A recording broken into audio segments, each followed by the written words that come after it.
Do me a favor, would you please? Would you find Reed's shoe? Can you find Reed's shoe for me? Please. Just look around. It's somewhere around here. The first thing I wanted to look for was how Mum handles such a large brood of kids. Marley, can you go give Daniel his spelling test? It's turned upside down under his homework packet. Thank you. Marley, can you handle that while I go find Philip? It's really tough for Mum to deal with all these kids, so she needs Miley to be mini Mum to help her. Marley, can you let Aiden outside, please?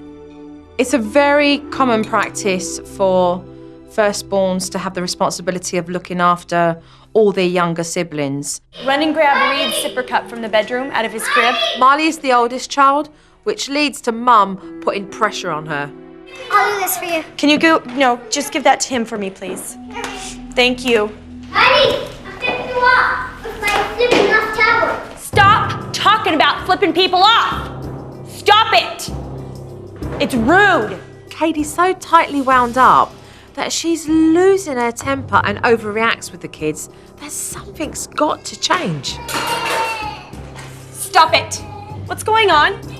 Whilst Katie was getting the kids under control, I was looking in her closet. I noticed all of the rah-rah stuff. I keep them. It's one thing to keep your costume because you love your costume, you know, but that's not the reason why Mum holds on to that. What do you remember when you look at these? Fun, having fun. It was so much fun for me. It was such a positive experience.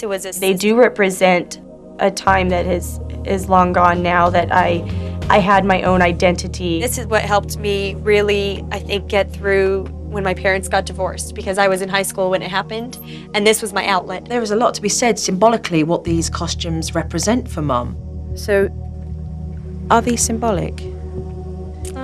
Maybe in some way they are, yeah. Yeah. Talking to Katie about her cheerleading days made me realise how young she was when she started a family.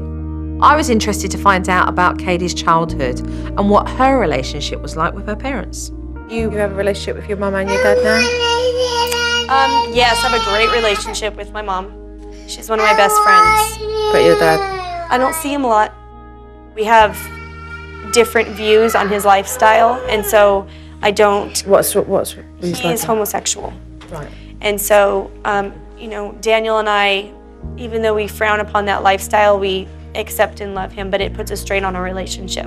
Katie's father walked out when she was 13. She had felt betrayed and lied to because his truth of being a homosexual had come out. And that had shattered her family. The man in your life, your father, then chooses to leave. And the commitment with your mother is no longer there. But he didn't show commitment with you either, right? I feel the need to have my dad be an active part of my life and pursue a relationship with him. It was something that Daniel and I had discussed before, but there was always that, restriction put on what I could allow, because Daniel wasn't comfortable with that, and that went against his inner, beliefs as to what is right. And he's very much a black and white thinker. And so when he was gone, it was just, the stress of trying to survive with my mom. And so we were just kind of left to, pretty much fend for ourselves. The fun and the joy was gone. How much have you moved on from that? Not much. Okay. Talking about my dad and getting that issue out in the open was extremely excruciating for me to do, because that is not something that I normally talk about.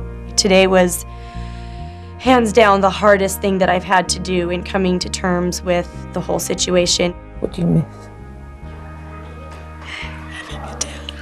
Katie's feeling really lonely and isolated as a parent, and emotionally she's going through a lot of turmoil because her father left when she was very young, which is making her feel abandoned. Then not at all. I hate you. Go to your room. Stop! Don't say that! Daniel is our hard case. He's very aggressive. You know what? I'm not.